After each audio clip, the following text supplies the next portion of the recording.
नमस्ते मित्रों, आइए सुनते हैं वैशाख मास के दूसरे अध्याय की कथा। नारद जी ने कहा, हे राजन, वैशाख के समान कोई महीना नहीं है, सतयुग के समान कोई युग नहीं है, वेदों के समान कोई शास्त्र नहीं है और न गंगा के समान कोई उत्तम तीर्थ है।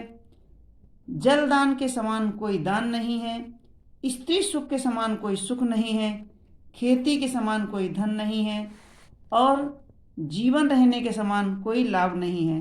ना तो अनशन के समान कोई तप है और ना दान से बड़ा कोई सुख है और ना दया के समान कोई धर्म है और ना नेत्रों के समान कोई ज्योति है।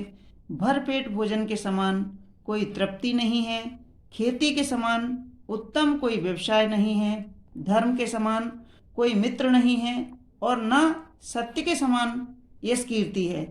निरोग रहने के समान कोई उत्थान अभयुद नहीं है और भगवान विष्णु को छोड़कर अन्य कोई रक्षा करने वाला नहीं है।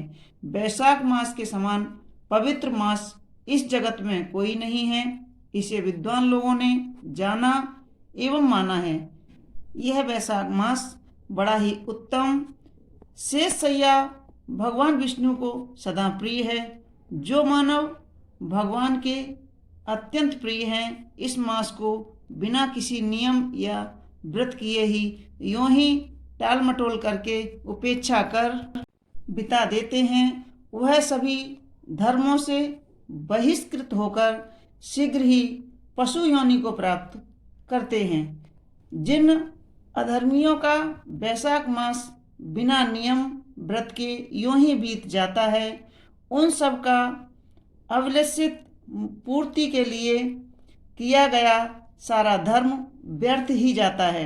वैशाख मास में जो अपने भक्ष्य रसों जिनमें से कि वह सदा से लगा हुआ है, उनका नियम कर लें तो इसमें कोई संदेह नहीं है कि वह अवश्य ही विष्णु सायुज्य मुक्ति को प्राप्त करते हैं। इस जगत में बहुत से धन हैं एवं अनेक प्रकार के व्रत नियम भी हैं जो देह में थकावट लाने मात्र के लिए और पुनः पुनः जन्म दिलाने वाले हैं, किंतु वैशाख मास का स्नान मात्र ही ऐसा है कि मानव पुनः पृथ्वी पर पैदा नहीं होता है।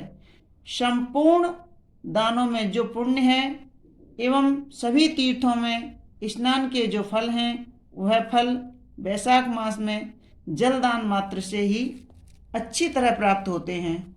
कल्याण व ऐश्वर्य की कामना वाला मानव यदि जलदान में स्वयं असमर्थ है तो दूसरे को सद्बुद्धि देकर उसे प्रेरित करना चाहिए और दूसरे के द्वारा भी कराना चाहिए, क्योंकि सभी दानों में श्रेष्ठ यह दान जलदान बहुत ही महत्वपूर्ण है।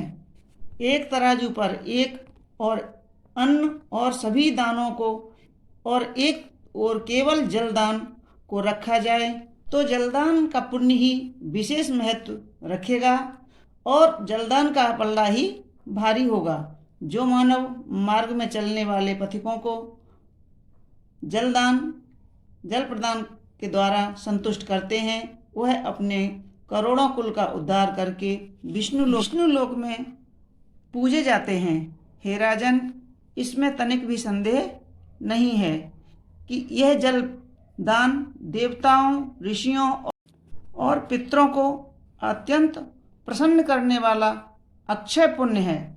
रास्ता चलने वाले की थकावट से दुखी पथिक जिसके पोसरे के जल से संतुष्ट हो गए, उसके द्वारा ब्रह्मा, विष्णु, महेश एवं अन्य सभी देवता संतुष्ट हो गए हैं।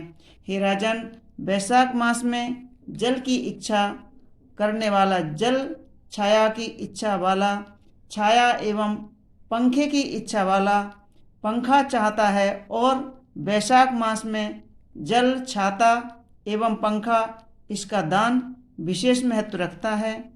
वैशाख मास के आने पर घर कुटुंब वाले ब्राह्मण को जल से भरा हुआ घड़ा दान न देकर मनुष्य पृथ्वी पर चातक योनि में पैदा होता है।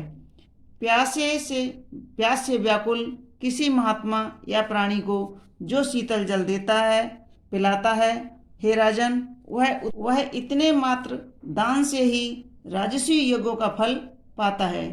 घाम एवं थकावट से दुखी ब्राह्मण को जो पंखे डुलाकर सुख देता है, वह उतने मात्र से ही पाप रहित होकर पक्षियों का राजा हो जाता है। हे राजन, वैशाख मास में ब्राह्मण को पंखा न देकर मनुष्य सैकड़ों वायु रोगों से व्याप्त होकर नरक ही पाता है, अर्थात दुखी ही दुख पाता है। जो रास्ते में थके हुए किसी श्रेष्ठ ब्राह्मण को अपने कपड़े से भी वायु संचार करता है, तो वह उतने से भी सभी पापों से मुक्त होकर विष्णु सानुज्य मुक्ति प्राप्त करता है। शुद्ध चित्त से जो हाथ के तलवे से भी किसी शांत के लिए वायु संचार करता है, वह उतने से ही सभी पापों को धोकर ब्रह्मलोक को प्राप्त करता है। तुरंत थकावट को दूर करने वाले परम पवित्र पंखे का दान जो मनुष्य नहीं करता है, वह नरक की यातनाओं को भोग कर पुनः इस पृथ्वी पर पाप रूप में पैदा होता है। हे राजन, आदिदेविक, अधिभौतिक एवं आध्यात्मिक आदि दुखों की शांति के लिए छाते का दान वैशाख मास में एक ही बार सभी प्रयास करके अवश्य देना चाहिए। भगवान विष्णु के अत्यंत प्रिय वैशाख मास में जो भी मनुष्य छाता नहीं देता है, वह महाक्रूर पिशाच के रूप में, जिसके ऊपर की छाया भी नहीं है, वैसे ही इस पृथ्वी पर पैदा होकर रहता है। भगवान विष्णु के अत्यंत प्रिय वैशाख मास में जो सुंदर खड़ाऊ दान देता है, वह यमदूतों को ठुकराकर विष्णु लोक को जाता है। जो भगवान विष्णु के परम प्रिय वैशाख मास में जूते दान देता है, उसे नरक संबंधी लोक एवं देह संबंधी होने वाले क्लेश नहीं भोगने पड़ते हैं। किसी ब्राह्मण द्वारा मांगे जाने पर भी जो पुरुष खड़ाऊ जूते दान देते हैं, निसंदेह वह करोड़ों जन्म तक पृथ्वी पर राजा होकर रहता है। जो रास्ते में थकावट दूर करने के लिए अनाथ मंडप बनवाता है, उसके पुण्य के फल का वर्णन साक्षात ब्रह्मा जी भी नहीं कर सकते हैं। मार्ग में थके हुए ब्राह्मण को जो व्यक्ति आश्रय देता है, उसके पुण्य का वर्णन ब्रह्मा जी भी नहीं कर सकते हैं। दोपहर के समय अतिथि के रूप में आए हुए ब्राह्मण को यदि भोजन करा दें तो उसके फल की अंतिम अवधि ब्रह्मा जी ने भी नहीं बताई है, अर्थात उस पुण्य का फल अथाह है। हे राजन, अन्नदान मनुष्य को तुरंत तृप्त करने वाला है, इसलिए अन्न के समान तीनों लोकों में कोई भी वस्तु नहीं है।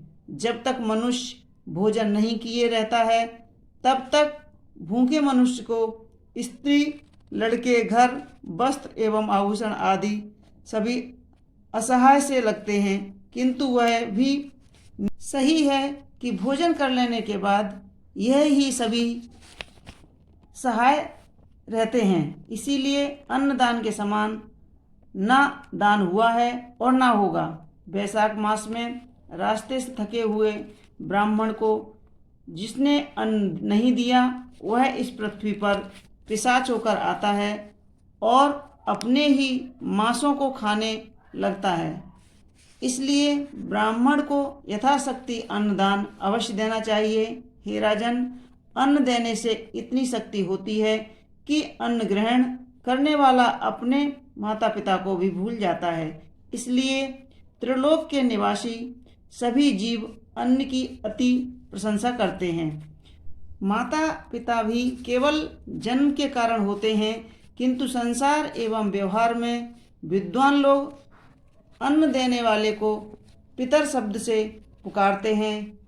हे शत्रुओं को पराजित करने वाले राजन, अन्न देने वाले में सभी तीर्थ रहते हैं, अन्न देने वाले में सभी देवता तथा सभी धर्म भी रहते हैं।